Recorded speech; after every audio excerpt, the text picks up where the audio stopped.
You are what you eat is a well-known saying.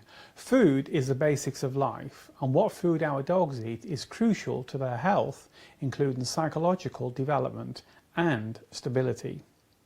I have fed dogs raw food for over 40 years, and my original job as a trainee trainer when aged 16 included me caring for 35 German Shepherd dogs and a further 25 dogs covering all breeds like Irish Wolfhounds, Cardigan Corgis, Great Dane, Rottweilers and Dobermans, all fed on raw meat.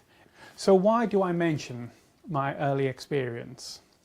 Because over the last several decades, dog food has moved in a significant way towards dry dog food, which dominates the market today.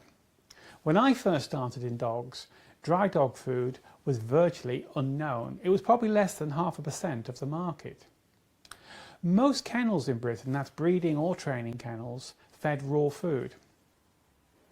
So there has been a big change.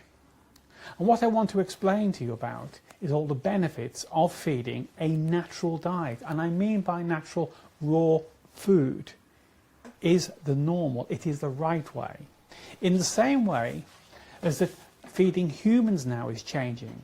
More and more people are wanting to eat normal food, and by normal I mean the least processed food of all, because that's what we want as humans.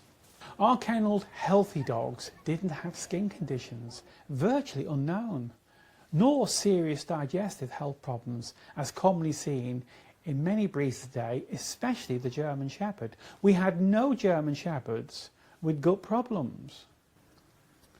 Raw food, without equivocation, is not simply just better and more natural, but when we add some vegetables and a few other vitamins required and the raw dog food combined, this is the perfect natural diet.